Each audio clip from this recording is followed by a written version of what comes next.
غلام نور مجسم النابی صاحب قبلہ تشریف رکھتے ہیں۔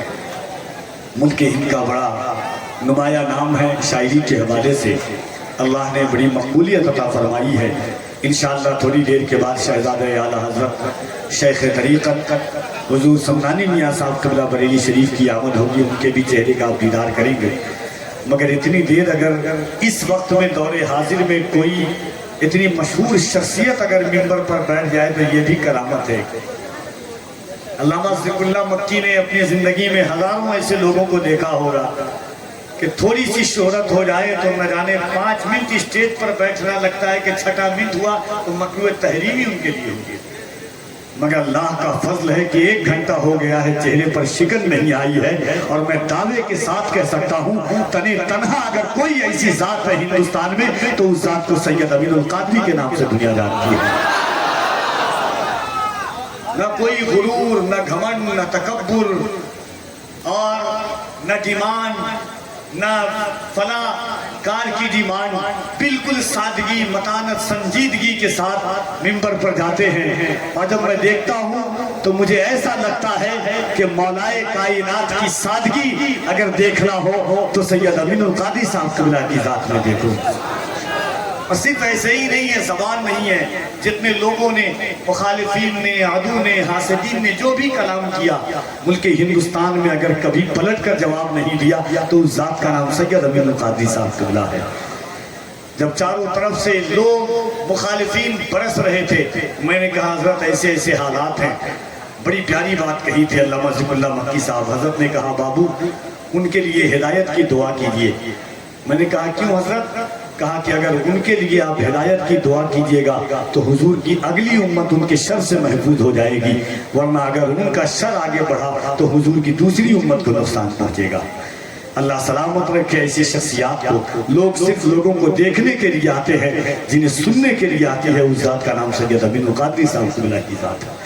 آج یہ محبتوں کے ساتھ تمام علماء کا حکم ہے، بھائیوں کا، کمیٹی کا، جب سے علامہ مشفق صاحب قبلہ بھائی شروع سے آخر تک آج بس وہ نعرہ لگاتا ہوں، انشاءاللہ اس کے بعد حضرت کی گفتگو ہوگی، مگر میں چاہتا ہوں کہ یہاں سے یہ سوچ کر کے نعرے سے پہلے سن لیجئے گا کہ دنیا کے طلبگار نہیں ہے تو نہیں ہے، آقاؤں کے غدار نہیں ہے تو نہیں ہے، ہم خادم سادات ہیں اصحاب کے نوکر، سرکاروں کے غدار نہیں ہے تو نہیں ہے، ہم مولا علی کرتے رہیں گے، ہم ناصبی کردار نہیں ہے تو نہیں ہے۔ الحمدللہ تمام صحابہ کی عظمتیں ہمارے دلوں میں ہیں۔ آپ کو نعرہ لگانا ہے، کیا کہنا ہے؟ علی علی، کیا کہنا ہے؟ کیا کہنا ہے؟ اور ایک بات اور سنیے گا، دنیا کے ہر پیر کے نام پر ہاتھ اٹھانا مرید کی سنت ہے، کائنات میں علی ایک ایسے پیر کا نام ہے جن کے نام پر خود حضور نے ہاتھ کو اٹھایا اور ہاتھوں کو اٹھا کر کے کہا من کنت مولا فہذا علی مولا، میں جس کا مولا ہوں علی اس کا مولا ہے۔ کہتے سبحان اللہ۔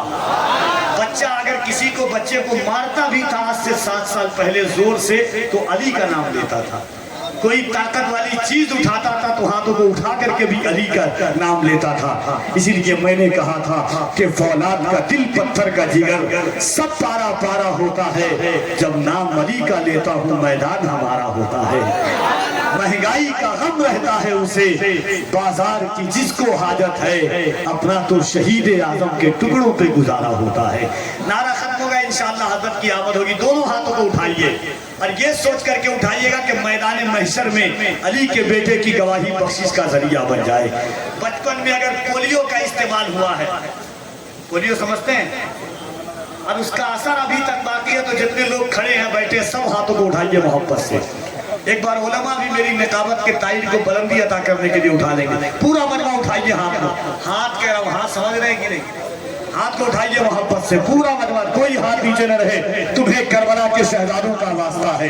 ذرا دونوں ہاتھوں کو اٹھا کر کے کہیے صدیق کا نعرہ، اور ذرا بلند آواز سے علی علی کی صداؤں میں گونج جائے پورا علاقہ، صدیق کا نعرہ، صدیق کا نعرہ، کوئی ہاتھ نیچے نہ رہے، تمہیں کربلا کے شہزادوں کا واسطہ ہے، صدیق کا نعرہ، فاروق کا نعرہ، صدیق کا نعرہ، فاروق کا نعرہ، عثمان بکارا، مولائے کمبر، مولائے کمبر،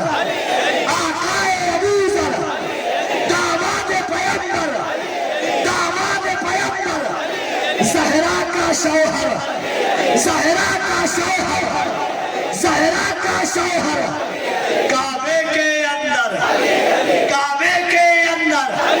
اتنی کم آواز تو نہیں ہو سکتی اگر سینے میں طاقت ہے۔ امام جعفر صادق فرماتے ہیں جس شہر، جس ضلع کا، جس بستی میں میرے جد امجد کا نام لیا جائے اللہ اس گاؤں سے مصیبت کو آسمان پر اٹھا لیتا ہے۔ حضور سے پوچھا گیا یا رسول اللہ من علی، علی کون ہے؟ میرے نبی فرماتے ہیں انہو رایت الہدا ومنار الایمان ونور جمیعت من اتانی وصاحب رایت یوم القیامہ ونصب الصراط علی جسد جہنم ماہو براتم بولایت علی ابن ابی طالب۔ میرے حضور فرماتے ہیں علی ہدایت کی نشانی ہے، علی ایمان کا منارہ ہے، علی قیامت کے دن کل میری امت کا امین ہوگا۔ اللہ جو مجھے لوائے حمد دے گا اس کا پکڑنے والا علی ہوگا۔ کل قیامت کے دن جہنم پر پل بنے گا، اس پل پر سے وہی گزرے گا جس کے نام پر علی کے نام کا نعرہ۔ ذرا محبت سے ہاتھوں کو اٹھا کر کے صدیق کا نعرہ، فاروق کا نعرہ، عثمان بکارا، مولائے قمر، آقائے ابو ذر، داماد پیغمبر، داماد پیغمبر، زہرا کا شوہر، کعبے کے اندر، دمشق قلندر، دمشق قلندر، دمشق قلندر۔ آقا نے بولا میں جس کا مولا، علی اس کا مولا، من کن تو مولا، من کن تو مولا، من کن تو مولا۔ شبنم میں شرارہ، ڈوبو تو کنارہ، ہمیں دے دو سہارا، ہمیں دے دو سہارا۔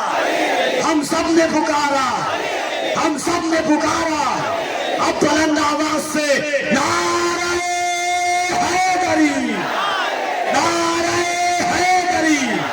حضرت کی آمد ہوتی ہے، تطہیر کی چادر میں علی ہے کہ نہیں ہے؟ تطہیر کی چادر میں علی ہے کہ نہیں ہے؟ سچ کہیے بڑے گھر میں علی ہے کہ نہیں ہے؟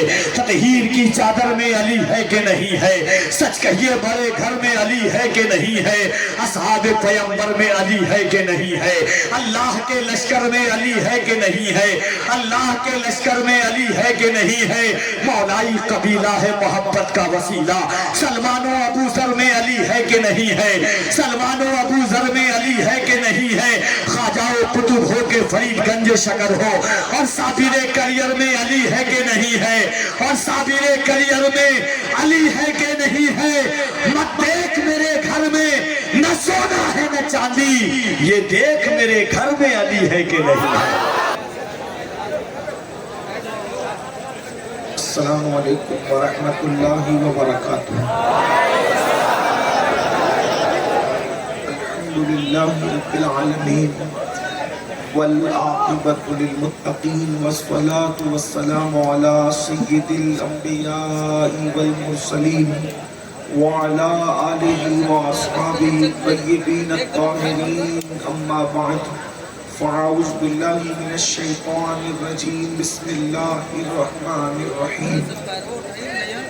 الذی خلق الموت والحیاۃ لیبلوکم ایکم احسن عملا، صدق اللہ العظیم۔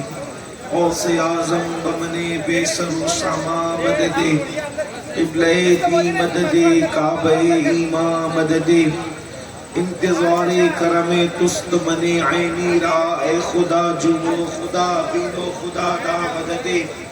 بگرداب بلا افتاد کشتی، ضعیفانو شکستہ رات پشتی، بحق کے خواجہ عثمان ہارون، مدد کن مدد کن مدد کن یا معین الدین چشتی۔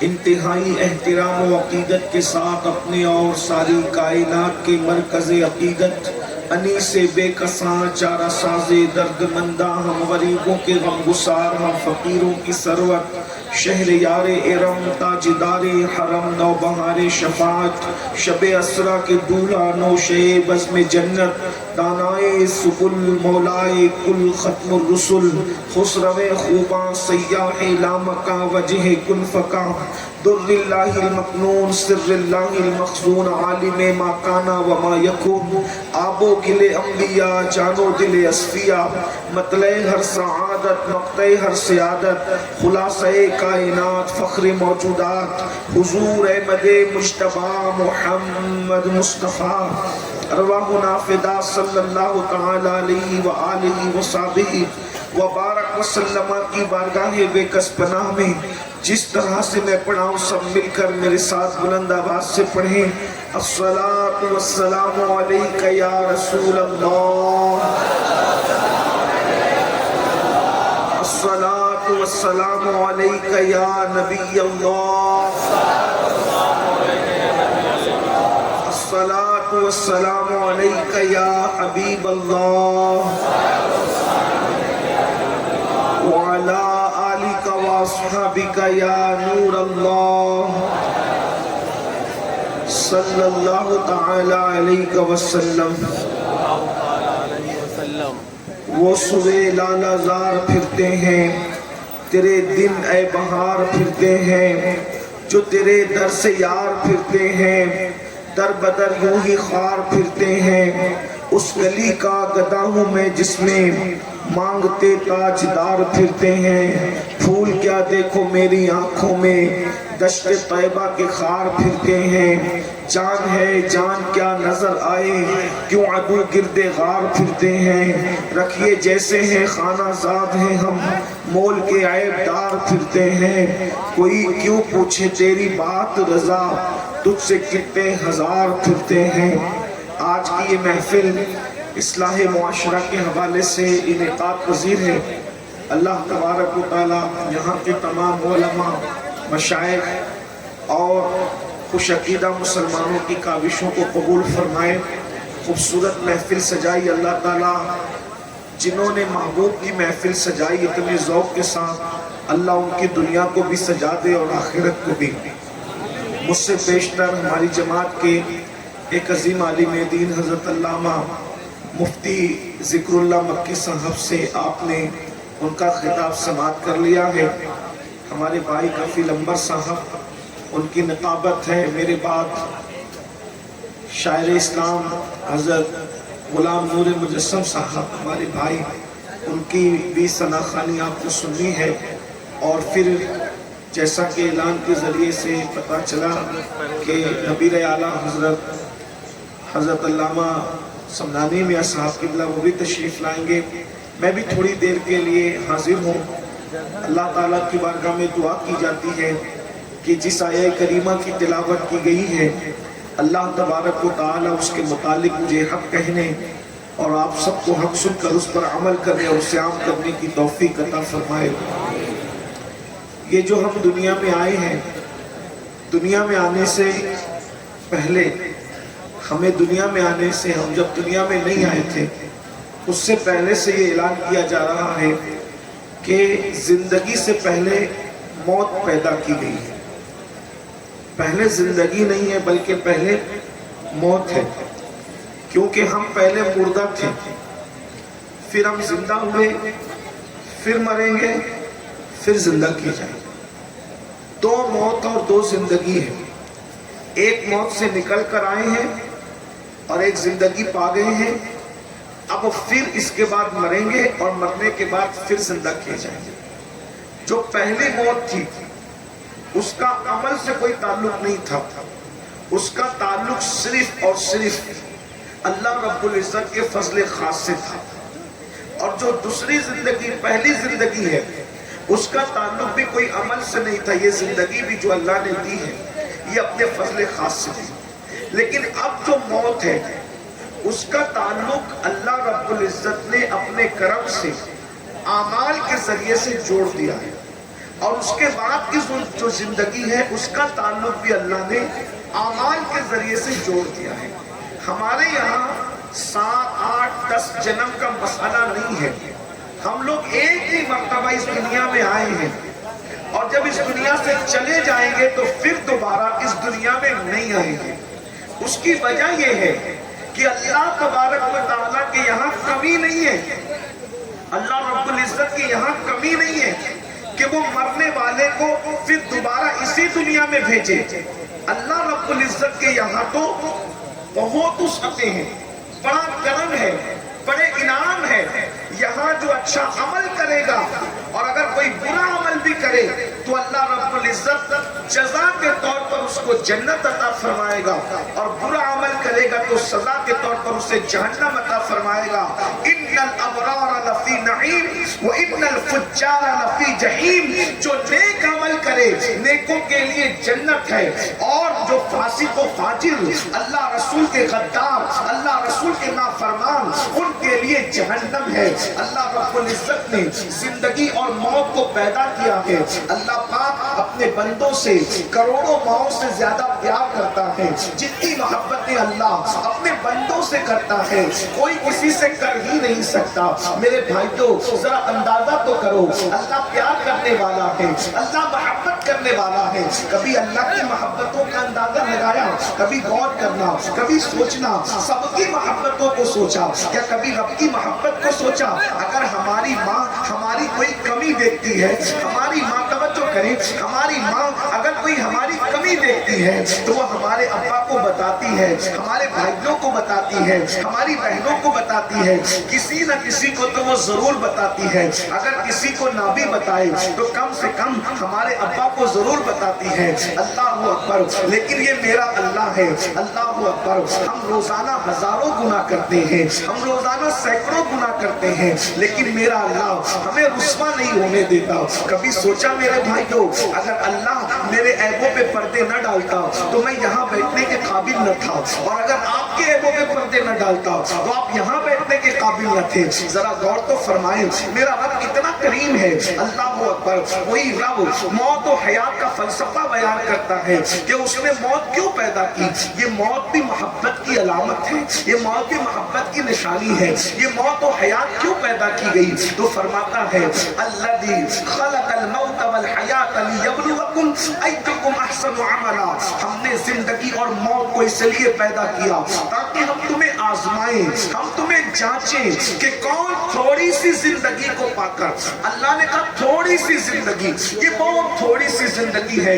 میری قوم کے جوانوں 70 سال جیو تو بھی تھوڑی ہے، 100 سال جیو تو بھی تھوڑی ہے، 300 سال جیو تو بھی تھوڑی ہے۔ اب تو 100 سال سے زیادہ کوئی جیتا ہی نہیں ہے۔ اللہ اکبر، 100 سال تک تو بہت کم لوگ پہنچتے ہیں، 70 سال میں 60 سال میں لوگ دنیا سے چلے جاتے ہیں، بلکہ 40 سال میں حالت یہ ہوتی ہے کہ انسان خود ہی مرنے کے لیے تیار ہو جاتا ہے۔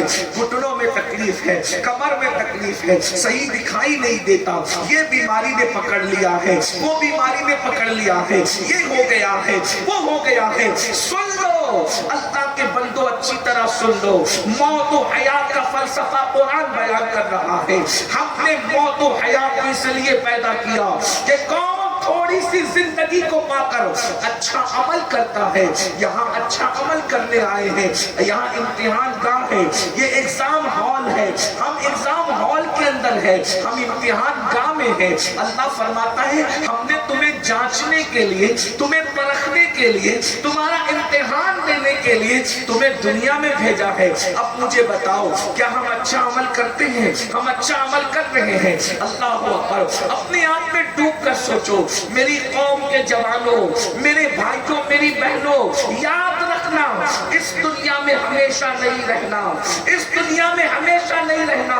ہم سے پہلے ہمارے باپ دادا تھے، ان سے پہلے ان کے باپ دادا تھے، ان سے پہلے ان کے باپ دادا تھے۔ فاقہ کرنے والے بھی دنیا سے چلے گئے، پیٹ بھر کھانے والے بھی دنیا سے چلے گئے، بادشاہ بھی دنیا سے چلے گئے، مزدور بھی دنیا سے چلے گئے، اچھے بھی دنیا سے چلے گئے، برے بھی دنیا سے چلے گئے۔ ہم نے بھی تو جانا ہے، مگر یاد رکھنا اس دنیا میں اچھائی کے لیے ایسی کمرہ ہو جائے تاکہ میں ٹھنڈک میں سوؤں، اس کے لیے کتنی محنت کرتے ہو۔ روزانہ مجھے فاقے سے نجات ملے، روزانہ روٹی ملے، اس کے لیے کتنی محنت کرتے ہو۔ مجھے کوئی مصیبت نہ آئے، مجھے کوئی تکلیف نہ آئے، میرے بچوں کو کوئی تکلیف نہ آئے، بولو اس کے لیے 8-8 گھنٹے محنت کرتے ہو کہ نہیں کرتے ہو؟ جو تھوڑی سی زندگی ہے اس کو اچھا بنانے کے لیے کتنی محنت کر رہے ہو، اور جو زندگی کبھی ختم نہیں ہوگی ہمیشہ باقی رہے گی. اس کو اچھا بنانے کے لیے کیا محنت کی؟ مثال کے طور پر اگر میں 60 سال یا 70 سال جینے والا ہوں تو میں 25 سال محنت کرتا ہوں پڑھائی پر، یہ ڈگری لے لوں، وہ ڈگری لے لوں، وہ ڈگری لے لوں. کیوں؟ تاکہ آگے کی زندگی اچھی ہو جائے. اور اگر ایسا نہیں بھی کرتا ہوں تو کم سے کم اتنا تو ضرور کرتا ہوں، جس زندگی کو قرآن نے تھوڑا کہا، جس زندگی کو قرآن نے مختصر کہا، اس مختصر سے زندگی کو اچھی بنانے کے لیے کبھی 8 گھنٹے کی محنت کرتا ہوں. نہ سردی دیکھتا ہوں، نہ گرمی دیکھتا ہوں، نہ برسات دیکھتا ہوں، نہ صبح دیکھتا ہوں، نہ شام دیکھتا ہوں. بولو سب کی یہ زندگی ہے کہ نہیں؟ جو زندگی مختصر ہے اس زندگی کو بہتر بنانے کے لیے، جو زندگی فانی ہے، جو زندگی فنا ہونے والی ہے، اس کے لیے کتنی محنت کر رہے ہو؟ کوئی سعودی تک جا رہا ہے، کوئی کلکتہ تک جا رہا ہے، کوئی دلی تک جا رہا ہے، کوئی دبئی تک جا رہا ہے. بولو کتنی محنت کر رہے ہو؟ حالانکہ یہ زندگی ختم ہونے والی ہے، مگر قرآن کہتا ہے وَالْآخِرَةُ خَيْرٌ وَأَبْقَىٰ. آخرت ختم نہیں ہونے والی ہے، آخرت باقی رہنے والی ہے. بتاؤ اللہ اکبر، ختم ہونے والی زندگی کو بہتر بنانے کے لیے 12 گھنٹے محنت کرنے والوں، دلی، کلکتہ، سعودی، امریکہ، برطانیہ تک مال کمانے کے لیے جانے والوں، ہم تمہیں منع نہیں کرتے. جو زندگی ختم ہو جائے گی اس کے لیے اتنی محنتیں کی ہے، جو آخرت باقی رہے گی. کیا کبھی اس کے لیے اپنا بستر چھوڑ کر مسجد تک بھی جانے کی آپ نے تکلیف اٹھائی ہے؟ آپ دلی تک مال کمانے تو جا سکتے ہیں، آپ کلکتہ تک مال کمانے تو جا سکتے ہیں، آپ امریکہ، برطانیہ تک مال کمانے تو جا سکتے ہیں. کیا آپ اعمال کمانے کے لیے گھر سے محلے کی مسجد تک بھی جا سکتے ہیں؟ جو مال چھوڑ کر جانا ہے اس کے لیے 8 گھنٹہ محنت ہے، اور جو اعمال ساتھ میں لے کر کے جانا ہے، کیا اس کے لیے 8 منٹ بھی محنت کر رہے ہو؟ کیا اس کے لیے 10 منٹ بھی محنت کر رہے ہو؟ میرے عزیز، بہت دھوکے میں ہو. اللہ تمہیں لمبی عمر دے، لیکن مرو گے تو جنازے میں روتے ہوئے جاؤ گے، پچھتاؤ گے.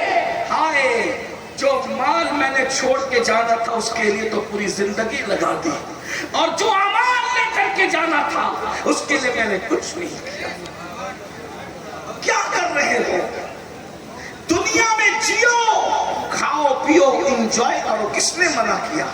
لیکن کچھ اعمال بھی کرو. جگہ جی لگانے کی دنیا نہیں ہے، یہ عبرت کی جا ہے، تماشا نہیں ہے. ایک دن دنیا سے جانا ہے. کتنے چہرے اس مٹی میں ملے ہیں، کتنے جنازوں کو اپنے کندھوں پہ اٹھایا ہے. اچھے اعمال کر لو، کچھ اچھے عمل کر لو. بتاؤ اچھے اعمال ہم کہاں کر رہے ہیں؟ بہت معافی کے ساتھ کہوں، ہم اپنی طبیعت پر چل رہے ہیں، اللہ کی شریعت پر نہیں چل رہی. یہ ہزاروں کا مجمع ہے. کفیل بھائی بھی خوش، نور بھائی بھی خوش، ہم بھی خوش، مفتی صاحب بھی خوش، علماء بھی خوش، انتظامیہ بھی خوش. کتنے لوگ آتے ہیں ماشاءاللہ. یقیناً خوش، اللہ آپ سب کو خوش رکھے. لیکن خوش ہے مگر میرا کلیجہ ٹھنڈا نہیں ہوتا. اتنا بڑا مجمع دیکھ کر خوشی ہے لیکن میرا کلیجہ ٹھنڈا نہیں ہوتا. کیوں؟ میری قوم جلسہ سننے کے لیے تو جمع ہوتی ہے مگر دین پر عمل کرنے کے لیے جمع نہیں ہوتی ہے. اور یہ قیامت کی نشانیوں میں سے ایک نشانی ہے. اللہ کے رسول علیہ السلام نے فرمایا میری امت پر ایک وقت آئے گا قیامت کے قریب، لوگ دین سننے تو جمع ہوں گے لیکن دین پر عمل کرنے جمع نہیں ہوں گے. اللہ اکبر. یہ ہزاروں کے مجمع میں ہاتھ مت اٹھانا، آپ کو ذلیل کرنے نہیں بلایا، لیکن ہاتھ مت اٹھانا مگر یہ بات دل کے اوپر ذرا سوچو، احتساب کرو. کتنے لوگ عشاء پڑھ کر آئے ہیں اور کتنے لوگ جا کر فجر پڑھیں گے؟ میرے بھائی، ایک جلسے یقیناً انقلابی ہوتے ہیں اور ہو سکتے ہیں، لیکن اگر آپ نماز نہیں پڑھو گے تو آپ کو پتہ ہے اللہ کے رسول علیہ الصلوۃ والتسلیم کے غلاموں، ہمارے امام اعظم ابو حنیفہ کا فتویٰ ہے کہ جو نماز نہیں پڑھتا اللہ اس کا کوئی بھی عمل پھر قبول نہیں کرتا. جو نماز نہ پڑھے اللہ اس کا کوئی عمل قبول نہ کرے. اگر مجھے لوگوں کے ذوق کا خیال نہ ہوتا تو میں پوری زندگی صرف نماز پر تقریر کرتا. کیوں؟ اس لیے کہ قرآن نے جتنی بار قرآن نماز کا ذکر کیا ہے اتنی بار کسی عمل کا ذکر نہیں کیا. کسی عمل کا ذکر ایک بار، کسی عمل کا ذکر دو بار، کسی عمل کا ذکر تین بار، کسی عمل کا ذکر چار بار. تنہا نماز وہ عبادت ہے میرے بھائی جس کا ذکر اللہ نے قرآن میں 700 مرتبہ فرمایا ہے. 700 مرتبہ. صوفیہ فرماتے ہیں اسی لیے کوئی ایک وقت کی نماز چھوڑتا ہے تو وہ 700 مرتبہ اللہ کی نافرمانی کرتا ہے. امام احمد ابن حنبل فرماتے بے نمازی کافر ہے، کافر. اللہ اکبر. مجھے بتاؤ نا میرے بھائیوں، ذرا بتاؤ، اپنے آپ پر رحم کرو. یہ تم جنت کے خواب دیکھ رہے ہو، میں نے اس کا چہرہ دیکھ لیا ہے، میں اس فلاں بزرگ سے مرید ہو گیا ہوں، اب میں جنت میں جاؤں گا. میرے بھائی پہلے تجھے شریعت کا مرید ہونا پڑے گا. اگر تو شریعت کا مرید ہے تجھے سب کی پیری مریدی کام آئے گی، اور اگر تو شریعت کا مرید نہیں ہے تو کوئی پیر تیرے کام نہیں آ سکے گا. اللہ اکبر. یہ بات میں اہل سنت کے مجمع میں بغیر کسی خوف کے کہہ کر کے جا رہا ہوں. اگر مجھے یہ یقین ہوتا، میں رسمی بات نہیں کر رہا ہوں، اگر مجھے یہ یقین ہوتا کہ اس مجمع کے لوگ یہ کہہ دیں کہ امین القادری اگر تو ہمارے پیر پکڑ کے کہے گا کہ نمازی بن جاؤ، تو میں مجمع کے ایک ایک شخص کا پیر پکڑ کے کہوں کہ نمازی بن جاؤ. کیوں؟ اس لیے کہ تم نمازی نہیں بنو گے تو تم جنتی نہیں بن سکتے. جہنم کے اندر جلو گے میرے بھائی، جہنم کے اندر جلو گے. یہ جو شاعری کی دنیا ہے، میں شعرا کا مخالف نہیں، لیکن وہ شعرا جو تمہیں ہتھیلی پہ جنت دکھا رہے ہیں اور یہ کہہ رہے ہیں کہ تم جو ہے وہ یہ اس کا چہرہ دیکھو تو جنت، اس کا چہرہ دیکھو تو جنت، اور تم سنی ہو تو جنتی ہو. پہلی بات تو میں یہ کہنا چاہتا ہوں کہ جو نماز نہیں پڑھتا، نماز کی قدر نہیں کرتا، نماز کی اہمیت نہیں جانتا، وہ کیسا سنی ہو سکتا ہے؟ اس کی سنیت کا کتنا اعتبار ہے؟ ذرا یہ تو بتائیں. میں بے نمازی کو ڈائریکٹ کافر نہیں کہتا کیونکہ میں حنفی ہوں، لیکن میں آپ سے پوچھنا چاہتا ہوں میرے بھائی، ابھی آخر یہ کون سی سنیت ہے؟ مجھے بتا، یہ کون سی سنیت ہے جس میں نماز ہی نہیں ہے؟ مجھے بتا تو صحیح، وہ کون سی سنیت ہے جس میں نماز کی اہمیت ہی نہیں ہے؟ اللہ اکبر. ایک بات میں آپ کو بتاؤں، اللہ کے بندوں ذرا توجہ کرنا، ذرا غور کرنا، ذرا سوچنا. اگر آپ اپنی آخرت کے معاملے میں سیریس ہو، آپ اپنی آخرت کے معاملے کے اندر سنجیدہ ہو، اور اگر قرآن کو مان کر، حدیث کو مان کر مسلمان ہوئے ہو، تو سن لو اچھی طرح سے سن لو. اللہ اکبر. میرے اور تمہارے سچے رسول صادق و مصدوق مصطفیٰ جان رحمت صلی اللہ علیہ وآلہ وسلم فرماتے ہیں جو نماز چھوڑ دیتا ہے اللہ اس پر سے اپنی امان کی چادر کو ہٹا لیتا ہے، اللہ اس پر سے اپنی پناہ کی چادر کو ہٹا لیتا ہے، یعنی وہ اللہ کی امان سے خارج کر دیا جاتا ہے، اللہ کی امان سے خارج کر دیا جاتا ہے. میرے بھائی مجھے بتا، جو اللہ کی امان سے نکل جاتا ہے پھر وہ خوشیاں کیسے پا سکتا ہے؟ وہ سکون کیسے پا سکتا ہے؟ وہ روزی کیسے پا سکتا ہے؟ وہ اطمینان کیسے پا سکتا ہے؟ مجھے بتاؤ میرے بھائیوں، یہ ہزاروں کا مجمع ہے، ہزاروں میں جتنے لوگ ہیں 99% لوگ، تم سب کے مسائل یہ ہیں، رات کو سکون کی نیند نہیں آتی، بچیوں کو رشتے نہیں ہیں، کاروبار کا معاملہ ہے، بڑی بڑی ڈگریاں لے کر کے در در کے پہ بھٹک رہے ہیں، اچھی نوکری نہیں ملتی، مال کماتے مگر سکون نہیں ہے، میاں بیوی میں جمتی نہیں ہے، بچے غدار ہو گئے. مفتی صاحب نے ابھی ماں باپ کے بارے میں بتایا، یہ ماں باپ کے بارے میں تقریریں کیوں کرنی پڑ رہی ہے؟ بچے غدار ہو گئے، مذہبی گھروں کے بچے بھی غدار نظر آ رہے ہیں. آج کل ماں باپ کی کوئی قدر نہیں ہے گھروں کے اندر. آپ کیا سمجھتے ہیں صرف روٹی کپڑا مکان دینا یہ ماں باپ کی عزت ہے؟ ہمارے مسلک میں روٹی کپڑا مکان دینا یہ صرف عزت نہیں ہے، اس لیے کہ روٹی تو چوکھٹ پہ بیٹھنے والے کتے کو بھی دی جاتی ہے، کپڑا تو چوکھٹ پہ بیٹھنے والے چپراسی کو بھی دیا جاتا ہے. ہمارے یہاں ماں باپ روٹی کپڑے کا مطلب نہیں ہے، ماں باپ کا مطلب یہ ہے. میرے امام اہل سنت سیدی اعلیٰ حضرت امام احمد رضا خان محدث بریلی فتاوی رضویہ شریف میں لکھتے ہیں کہ ماں باپ کی عزت ایسی کی جائے، ماں باپ کے ساتھ سلوک کیسا کیا جائے؟ فرمایا جب تک ماں باپ سے اجازت اجازت نہ لو اس سے پہلے تم ان سے بات نہیں کر سکتے. یعنی کہ ماں باپ تمہارے غلام نہیں ہیں, ماں تمہاری کنیز نہیں ہے, وہ بادشاہ اور ملکہ تمہارے لیے. پہلے ان سے بات کرنے سے پہلے اجازت لو, اور اگر وہ اجازت دے بات کرنے کی تو اس طریقے سے کرو جیسے کوئی غلام اپنے آقا سے گفتگو کرتا ہے. یہ ہمارے یہاں ماں باپ کا مرتبہ ہے, ہمارے ماں باپ کی شان یہ ہے. مگر اللہ اکبر, مجھے بتاؤ تو صحیح, جو ماں باپ کے نام پہ بھی ہاتھ اٹھا رہے تھے, معافی کے ساتھ عرض کروں گا, یہ ماں اگر دوا مانگے نا تو کہیں گے بڑیا ٹوکری اور ٹوکرا ہم کما کر کے تم ہی پہ خرچ کرتے ہیں, اپنے بچوں کے لیے نہ رکھیں, اپنے مستقبل کے لیے نہ رکھیں. یاد رکھو قرآن نے کہا ہے سب سے زیادہ خرچ کرنے پہ ثواب, جس میں زیادہ ثواب ملتا ہے, خرچ دین کے نام پہ سب سے پہلے کہاں کریں, کہاں خرچ کریں گے تو زیادہ ثواب ملے گا. حج سے زیادہ, مسجد سے زیادہ, مدرسے سے زیادہ, ہر نیکی سے زیادہ خرچ کرنے میں ثواب کہاں زیادہ ہے. تو قرآن کہتا ہے جو ماں باپ پہ خرچ کرتا ہے اللہ اسے سب سے زیادہ اجر و ثواب عطا فرماتا ہے.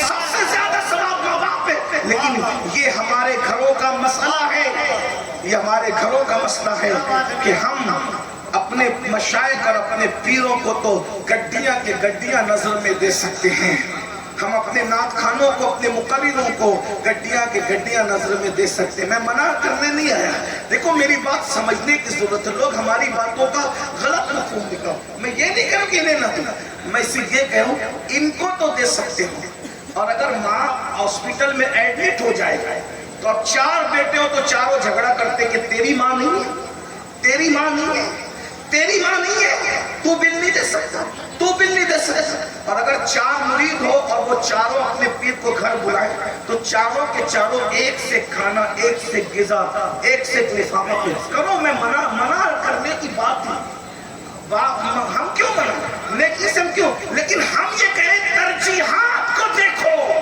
پہلے کون. ایک بات بتاؤں, اگر غلطی کروں گا تو میری اصلاح میرے علماء کریں گے, اور میں تو ایک صوفیوں کا غلام ہوں, اپنی غلطی ہم ماننے کے لیے تیار. ہمارا عقیدہ امام حسن والا ہے کہ آر نار سے بہتر ہے نا. زیادہ سے زیادہ ان کے جلسے میں کوئی اتنا ہی کہے گا نا کہ اس نے غلطی کر دی تھی پھر توبہ بھی, یہی کہے گا. لیکن بس یہ آر دلانا اس نار سے بہتر ہے جس میں جلایا جائے, ہے نا. اکڑنے سے اچھا ہے جھک جانا. ٹھیک, جب امام حسن سے ہم نے یہ سیکھا, یار ہم تو ہیں ہی حسنی, الحمدللہ حسینی بھی ہے, حسنی بھی ہے, لیکن ایک بات سوچو, غور کرو, پیران پیر کی دعا بھی رسول اللہ کی دعا کے برابر نہیں ہے. اس رنگ میں توجہ, میں صرف سبق سنانے کے لیے بات کہہ رہا ہوں. پیران پیر کی عظمت کو کون گھٹا سکتا ہے, وہ تو جہنم کا کتا ہی ہوگا جو ان کی عظمت کو. لیکن اس رنگ میں بات کرنا چاہتا ہوں, ذرا توجہ کریں. پیران پیر کی دعا بھی رسول اللہ کی دعا کے برابر نہیں. حتیٰ کہ موسیٰ کلیم اللہ کی دعا بھی رسول اللہ کی دعا کے برابر نہیں.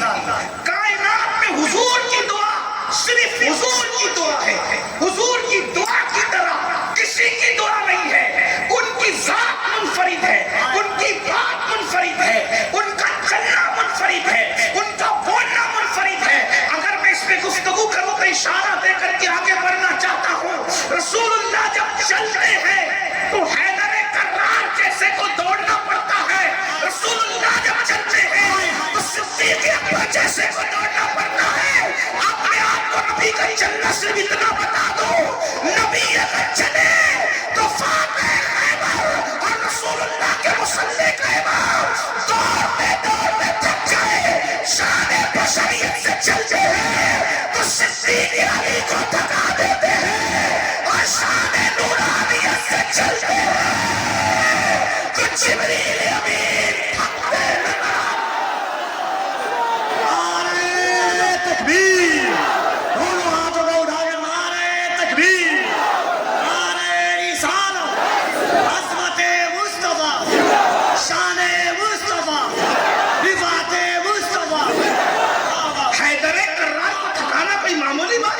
صدیق اکبر کو تکانا.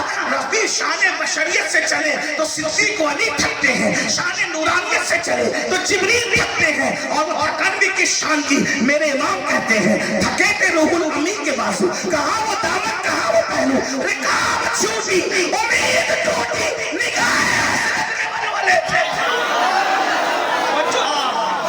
جس کے چلنے میں جبریل تھک جائیں مصطفیٰ جان, تو ان کا جسم ان کا جسم ہے, ان کے جسم کی طرح کسی کا جسم نہیں, ان کا چلنا ان کا چلنا ہے, ان کے چلنے کی طرح کسی کا چلنا ہے. ہم خاک پہ قدم رکھتے ہیں تو نشان قدم پڑتے ہیں, پتھر پہ رکھتے تو نہیں پڑتے, لیکن یہ میرے نبی کا قدم ہے. خاک پہ رکھتے تو نشان نہیں پڑتا, اور پتھر پہ رکھ دیتے تو نشان قدم پڑ جایا. نبی نبی ہے, ان کا دیکھنا ان کا دیکھنا, ان کا دیکھنا ان کا دیکھنا ان کا دیکھنا ہے. جیسے آگے دیکھتے ویسے پیچھے دیکھتے ہیں. اللہ اکبر. نگاہ اٹھتی ہے تو عرش کے پرے دیکھتے ہیں, نگاہ جھکتی ہے تو سارا نگاہوں کے سامنے ہوتا ہے. ارے جب ان کے 11ویں نمبر کا بیٹا کہتا ہے نظر تو الی بلاد اللہ جمع, کہ میں اللہ کے شہروں کو ایسے دیکھتا ہوں جیسے تم ہتھیلی پہ رائی کا دانہ دیکھتے ہو. جب 11ویں نمبر کے بیٹے کا دیکھنا یہ ہے تو پھر رسول اللہ کے دیکھنے کی شان کا عالم کیا ہوگا. میرے امام کہتے ہیں, اور بڑے مردے میں کہتے ہیں, مشکل ہوگا لیکن اہل علم سمجھیں گے, عشق والے بھی سمجھ جائیں گے. میرے امام نبی کی نگاہوں کو بیان کرتے ہیں, کہتے ہیں اللہ اکبر. شش جہت سمت مقابل شب و روز ایک ہی حال. تھوڑا مشکل ہو گیا, میں آپ کو یہ نہیں کہوں گا سبحان اللہ کہوں, لیکن میں آپ کے عشق پہ چھوڑتا ہوں کہ نبی کا ذکر اس شان سے ہو تو سنی کتنا کیا کہہ سکتا ہے. جس کے نام پہ مردے بھی بول پڑے اور کنکریاں بھی بول پڑے, اگر اس کے ذکر پہ سنی نہ بولے تو پھر بھی یہاں تو کنکریاں بھی بولتی ہے نا. اللہ اکبر. شش جہت سمت مقابل شب و روز ایک ہی حال, دھوم و نجم میں ہے آپ کی بینائی کی. میری اوقات تو نہیں کہ میں اس پہ کوئی تفسیرہ کروں, لیکن کوشش کرتا ہوں تاکہ آپ کو سمجھ میں آ جائے. سمتیں 6 ہیں. کتنی سمتیں؟ 6. اوپر نیچے آگے پیچھے دائیں بائیں 6 ہیں. 6 سمتیں رسول اللہ کے سامنے ایسے رکھ دیا گیا ہے جیسے دنیا کا میپ آپ لوگوں کے سامنے رکھا جاتا ہے نا. ہاں, لیکن اللہ اکبر اس میں بھی فرق ہے. دنیا کا میپ اگر ہمارے سامنے ہو نقشہ, تو ادھر کا سامنے ہوتا ہے, ادھر کا ہماری نظروں سے اوجھل ہوتا ہے. لیکن 6 سمتوں کو اللہ نے مصطفیٰ جان رحمت کے سامنے ایسے سمیٹ کر کے رکھ دیا کہ 24 گھنٹے رسول اللہ ہر گاؤں, ہر قریہ, ہر دیہات, ہر شہر, ہر ملک, ہر ذرے ذرے کو یکساں دیکھ رہے ہیں. میں کوئی تمثیل نہیں پیش کر سکتا, لیکن اتنا ضرور کہوں گا, اگر تم اپنی ہتھیلی کو سامنے رکھ کر جس طرح دیکھ رہے ہو رسول اللہ پوری کائنات کو 24 گھنٹہ اس سے بہتر انداز سے دیکھ رہے ہیں. شش جہت سمت مقابل شب و روز ایک ہی حال, دھوم و نجم میں ہے آپ کی بینائی کی, اور کوئی غیب کیا تم سے نیا ہو بھلا, جب تک خدا ہی چھپا تم پہ کروڑوں درود. اللہ اکبر. یہ مصطفیٰ جان رحمت کا دیکھنا ہے, یہ حضور علیہ السلام کے دیکھنے کی شان ہے. آقا فرماتے, حضور کے دیکھنے کی بات آئی تو ایک جملہ اور سن لے, بخاری شریف کی حدیث ہے. آقا علیہ السلام فرماتے ہیں میرے پیچھے رکوع سجدے صحیح صحیح کیا کرو. آقا فرماتے ہیں میرے پیچھے رکوع سجدے صحیح صحیح کیا کرو, کیونکہ میں تمہارا رکوع بھی دیکھتا ہوں, تمہارا خشوع بھی دیکھتا ہوں. ارے امام رکوع نہیں دیکھ سکتا کیونکہ امام آگے کھڑا رہتا ہے, اور پیچھے مقتدی ہو کوئی امام رکوع نہیں دیکھ سکتا, اور جو پیچھے مڑ کر کے رکوع دیکھ لے وہ امام ہو نہیں سکتا. لیکن یہ مصطفیٰ جان رحمت کی آنکھیں ہیں, فرماتے تمہارا رکوع بھی دیکھتا ہوں اور تمہارا خشوع بھی دیکھتا ہوں.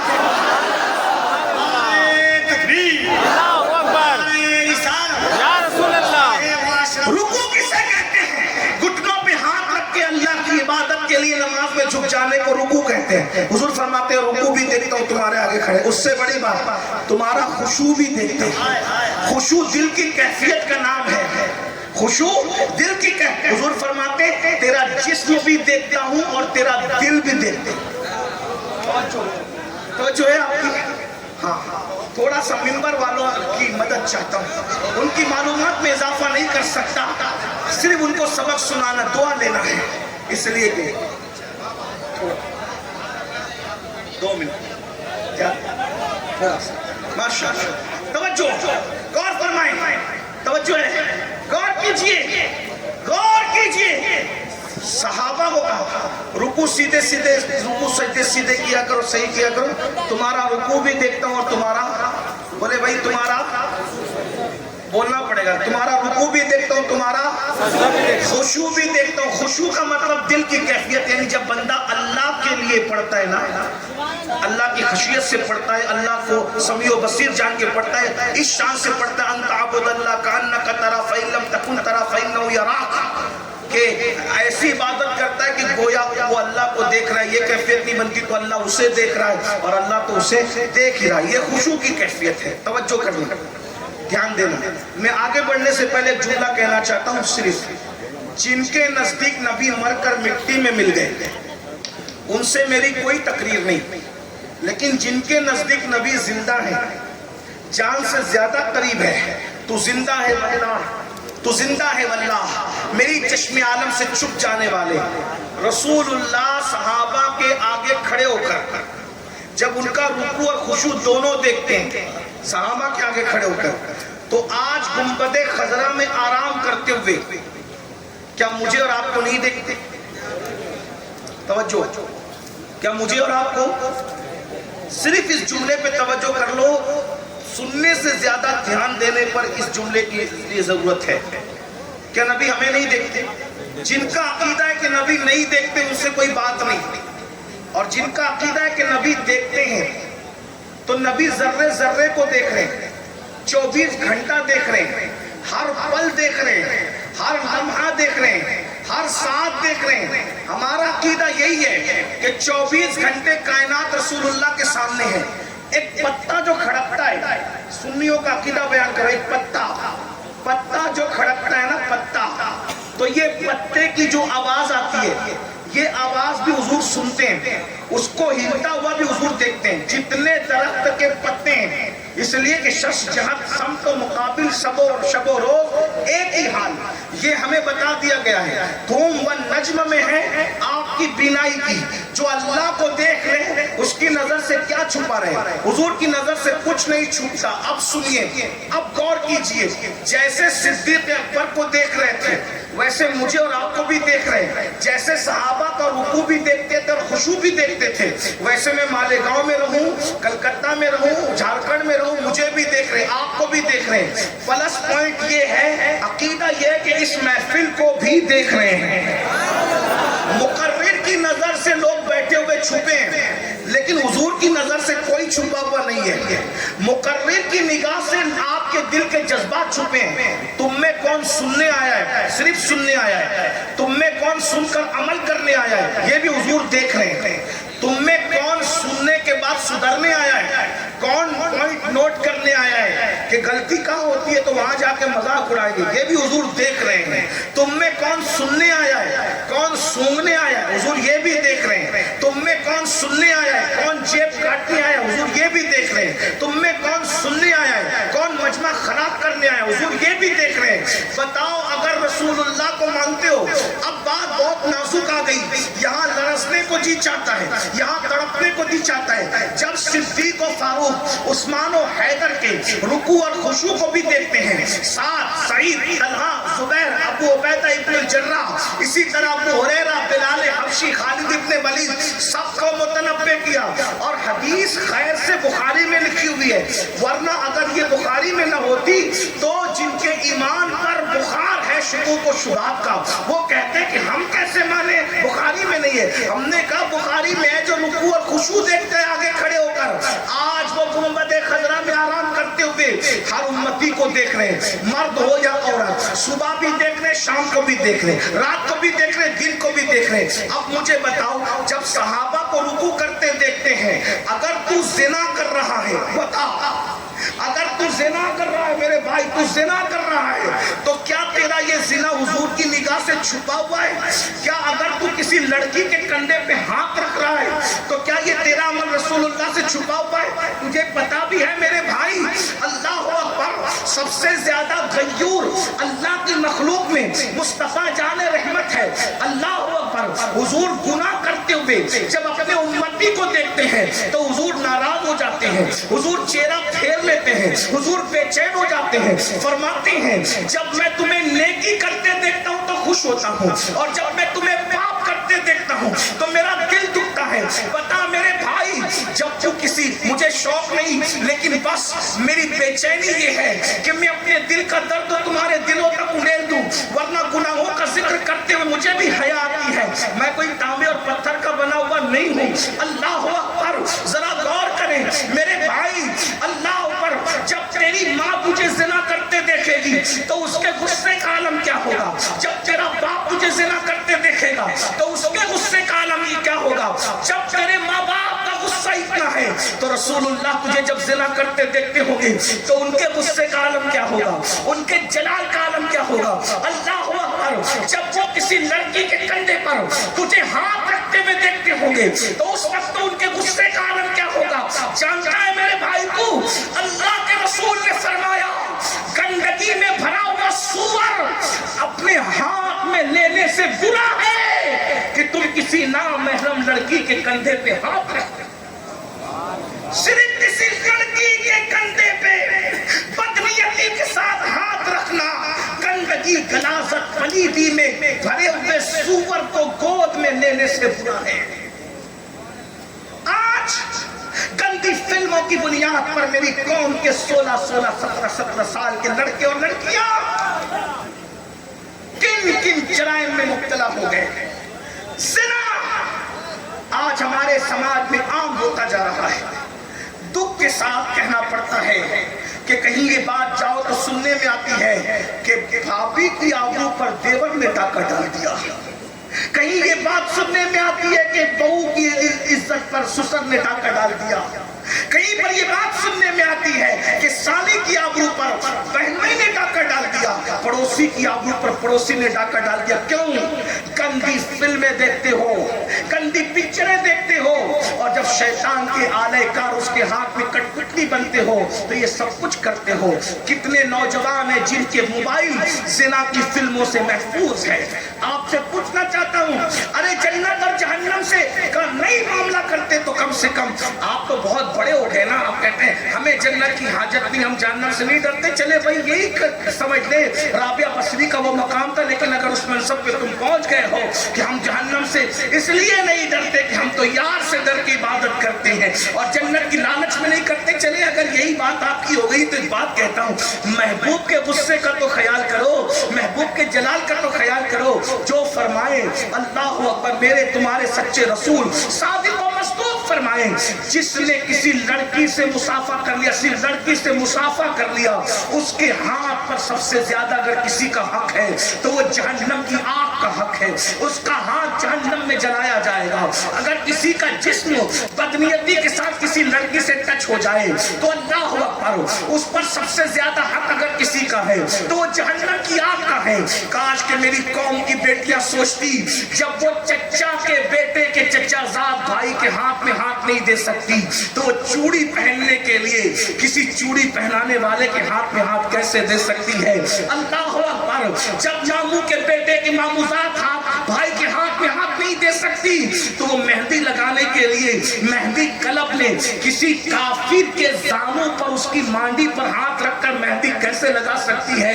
ہائے افسوس، ایک وقت تو وہ تھا کہ سالی کو بہنوئی دیکھ نہیں سکتا تو پردے کا یہ عالم تھا، چچا زاد بھائی چچا زاد بہن کے ساتھ اکیلے نہیں بیٹھ سکتا تھا، تقوی کا یہ عالم تھا۔ آج کیا ہو گیا؟ متائے دین و دانش لٹ گئی اللہ والوں کی، یہ کس کافر ادا کا غمزہ خوریز ہے ساقی، سن سن کر سن ہونے والوں، جہنم کا عذاب منہ کھولے تمہارا انتظار کر رہا ہے۔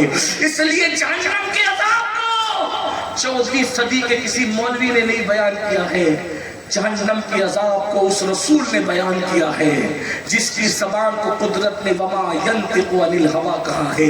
اپنے آپ پہ رحم کر لو. 2 دن کی موج مستیوں کے لیے کہاں جا رہے ہو؟ میرے تمہارے رسول فرماتے ہیں زنا کرنے والوں کے چہرے پر جہنم کی آگ بھڑکائی جائے گی. ان کے چہرے پر رکھ کر جہنم کی آگ بھڑکائی جائے گی. میرے بھائیوں، میری بہنوں، اپنی کمزوریوں پر ذرا رحم کر لو. اگر بتی کا چٹکا برداشت نہیں ہوتا، سگریٹ کا چٹکا برداشت نہیں ہوتا، اپنے ہاتھ سے جلائے ہوئے لائٹر کی آگ برداشت نہیں ہوتی، وہ آگ جس کو میرے اللہ نے 3000 سال تک بھڑکایا ہے، بولو کیا یہ رسول اللہ کا فرمان نہیں؟ نبی کی جب ہر بات مانتے ہو تو یہ نبی کا فرمان نہیں؟ آقا فرماتے اللہ نے 1000 سال تک جہنم کو بھڑکایا تو آگ سرخ ہو گئی. 1000 سال تک کے اور بھڑکایا، یعنی 2000 سال تک کے بھڑکایا تو آگ سفید ہو گئی. 3000 سال تک کے بھڑکایا وہ آگ کالی ہو گئی. اس وقت جہنم کی آگ کالی ہے. دنیا کی آگ جہنم کی آگ سے 70 درجہ کم ہے. 2 مرتبہ رحمت کے پانی سے جہنم کی آگ کو دھویا گیا، تب جا کر کے دنیا کی آگ بنی ہے. دنیا کی آگ کا یہ حال ہے، جہنم کی آگ کا کیا حال ہوگا؟ وہ جہنم کی آگ، اس کے بارے میں آقا فرماتے ہیں صلی اللہ علیہ وآلہ وسلم، سرکار فرماتے کہتے میرے آقا زانیوں کے چہروں پر جہنم کی آگ بھڑکائی جائے گی. اسی پہ بس نہیں، آقا فرماتے جہنمیوں کو قیامت کے دن ان کی شرم، وہ زانیوں کو زانیوں کو قیامت کے دن ان کی شرمگاہ کی بدبو سے پہچانا جائے گا اور پورا محشر ان کی بدبو سے جو ہے تعفن ریز ہو جائے گا. لوگوں کے سر پھٹنے لگیں گے، لوگ ان پہ لعنت کریں گے. آقا فرماتے ہیں ان کی شرمگاہوں پر رکھ کر جہنم کی آگ بھڑکائی جائے گی. اگر یہ حدیث میں نہیں آتا تو میں بیان نہیں کر سکتا تھا. اپنے آپ پہ رحم کرو. یہ جوانی کی رنگریلیاں، یہ 2 منٹ کی لذت. اور میں کہتا ہوں نکاح کرنے سے کس نے روکا؟ کیوں زنا کے اڈوں پہ جاتے ہو؟ کیوں گندی فلموں پہ جاتے ہو؟ 18 سال کے ہو گئے، بالغ ہو گئے. اگر تمہارے ماں باپ نکاح نہیں کرتے، زنا مت کرو، گندی فلمیں مت دیکھو، اپنی جوانی کو بستروں میں لیٹ کر ضائع مت کرو. اور اگر تم شادی کے قابل ہو گئے، اپنے ماں باپ کے پاس بیٹھو، بیٹھ کر کہو ہمیں شادی کرنا ہے، ہمیں بیوی چاہیے. کیوں؟ ماں باپ سے نہیں مانگو گے تو کس سے مانگو گے؟ کیونکہ ہمیں جب کھلونے کی ضرورت پڑی ہم نے ماں باپ سے کھلونا مانگا، مٹھائی کی ضرورت پڑی مٹھائی مانگا، بکس اور کاپی کی ضرورت پڑی ہم نے ماں باپ سے وہ مانگا. ہم نے ماں باپ سے خوشی مانگی. تو ہم ماں باپ سے بالغ ہونے کے بعد نکاح اور بیوی بھی مانگ سکتے ہیں. ہم آپ کے ساتھ کھڑے، یہ علماء آپ کے ساتھ کھڑے. زنا کرنے والوں کے ساتھ ہم نہیں کھڑے، ہم نکاح کرنے والوں کے ساتھ کھڑے. اور میں تو اس بچے کو سلوٹ کرتا ہوں، ان بچوں پہ اپریشیٹ کرتا ہوں جو اپنے ماں باپ کے کان میں کہے میری شادی کر دو، میں شادی کے قابل ہو گیا ہوں. وہ مرد ہے، مرد جو ماں باپ کو شادی کے قابل ہو کر کہے کہ میری شادی کر دو. وہ نامرد ہے جو شادی کے قابل ہونے کے بعد بھی کہتا ہے ابھی 2 سال نہیں کروں گا، ابھی 5 سال نہیں کروں گا، ابھی اپنے پیروں پہ کھڑا ہو جاؤں گا اس کے بعد کروں گا. اور زنا کے اڈوں پہ جاتا ہے، لڑکیوں سے ناجائز دوستی کر کے اپنی آخرت کو تباہ کرتا ہے. سن لو، صوفیہ کہتے ہیں جو زنا کرتے، زنا لمحوں کے گناہوں نے صدیوں کی سزا پائی. زانیوں کی نسلوں میں اللہ لنگڑی، لولی، اندھی، عیبی اولاد پیدا کرتا ہے. یہ سزا، یہ سزا. 1% لوگ ہیں، 1% جن کو اللہ امتحان کے طور پر لنگڑی لولی اولاد دیتا ہے. باقی 99% لوگ وہ ہیں کہ جن کو اللہ زنا کی وجہ سے لنگڑی لولی اولاد اس لیے دیتا ہے لمحوں کے گناہوں نے صدی. اللہ غیور ہے، غیرت والا ہے. اِنَّ بَطْشَ رَبِّکَ لَشَدِیدٌ، تیرے رب کی پکڑ بڑی سخت ہے. ایک بات اور کہوں، ایک بات اور سن. جنہوں نے نکاح سے پہلے اپنے ہاتھوں سے اپنی جوانی کو ضائع کیا ہوتا ہے وہ شادی کے بعد جلدی سے باپ نہیں بنتے، بہت دیر سے بنتے. آج یہ لعنت بھی عام ہو رہی ہے. اور جہاں جاؤ لوگ کہتے ہیں دعا کرو 5 سالوں کے بچے. اب یہ نہیں کہ جن کو بچے نہیں سب ایسے ہی ہیں، یہ مت مراد کیجئے گا. اس لیے جہاں گناہ ہے وہاں فنا ہے، جہاں گناہ ہے وہاں فنا. اللہ کے بندو اس لیے گناہ سے پرہیز کرو. گناہ تباہی لاتا ہے، گناہ بربادی لاتا ہے. تم عرض یہ کر رہا تھا میرے بھائیوں، کیونکہ کہ میرا وقت ابھی ختم کے قریب ہو رہا ہے, ذرا توجہ کرے. اٹھ بیٹھ کرو گے تو کیا بات ہے, تھوڑا صبر کر لو میرے بھائی. جو کھڑے کھڑے رہنے دو, کھڑے ہو کے سن رہے سن لینے دو, جو بیٹھ کے سنے بیٹھ کے سنو, کوئی بات نہیں, ناراض مت ہوا. ایک بات آپ کو بتاؤں, کوئی کتنی بھی بڑی غلطی کرے نا اپنی ذات کے اعتبار سے, تو اس لیے ناراض مت ہوا کرو کہ یہ میرے محبوب کا چہیتا ہے, کیونکہ حضور کا جو امتی وہ حضور کا چہیتا ہے. تو تھوڑا سا نظر انداز کرو, لیٹ گو کرنے کی طبیعت میں ذرا ڈھلو, نظر انداز کرو.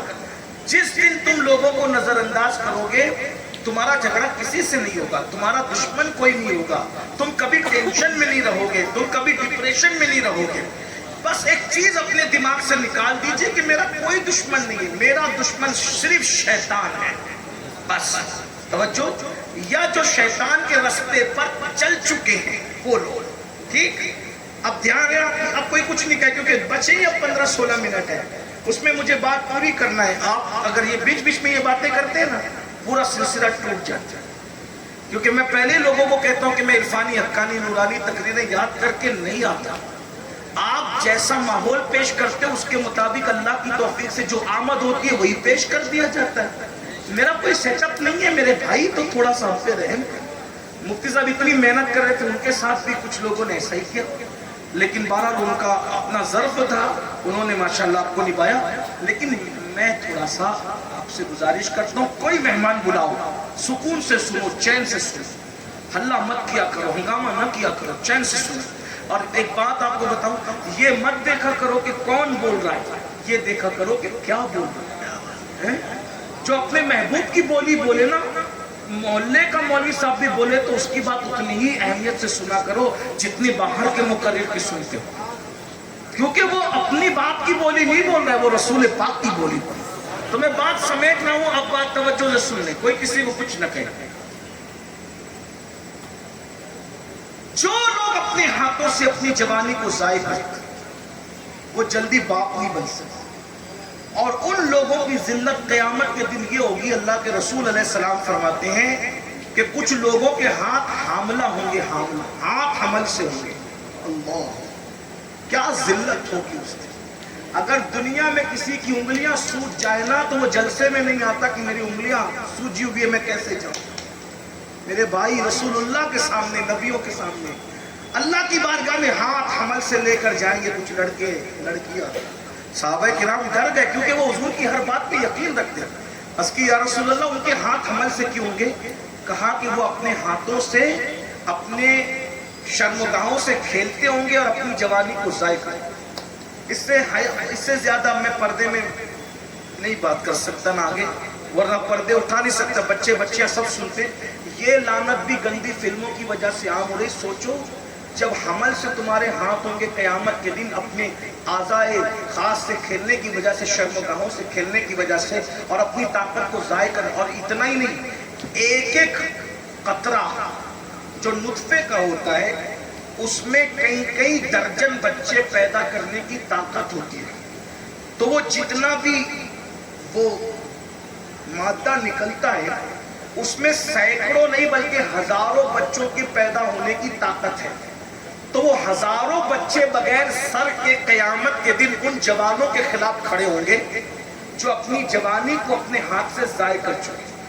اللہ سے کہیں گے, اللہ ہم نے کیا گناہ کیا تھا کہ اس ظالم نے ہمیں گٹر میں بہایا, آج ہمیں انصاف چاہیے, انصاف کا دن ہے.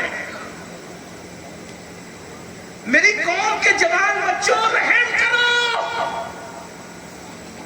یہ گندی فلمیں تمہیں جہنم ہی میں نہیں لے جا رہی ہے, تمہاری دنیا کو بھی جہنم بنا دے گی. اور ماں باپ سے کہتا ہوں جلدی شادیاں کرو بچوں کی. اللہ کے رسول علیہ السلام نے یہ بھی فرمایا کہ 3 چیزوں میں دیر مت کرو. جب نماز کا وقت ہو جائے تو پڑھنے میں دیر مت کرو, جنازہ تیار ہو تو تدفین میں دیر مت کرو, اور بیٹا بیٹی بالغ ہو جائے تو ان کی شادی کرنے میں دیر مت کرو. صحابہ کرام سے حضور نے فرمایا نکاح کرو نکاح کرو نکاح کرو. تو بعض صحابہ نے کہا حضور غریب ہے, ہمارے خود کے گھر نہیں ہے, کہاں رکھیں گے, کھلائیں گے کیا؟ تو رسول اللہ تو پھر رسول اللہ ہے, وہاں بولی نہیں بدلتی. جب صحابہ نے کہا ہم غریب ہیں, ہم نکاح نہیں کر سکتے تو کیا کرے, میرے آقا نے فرمایا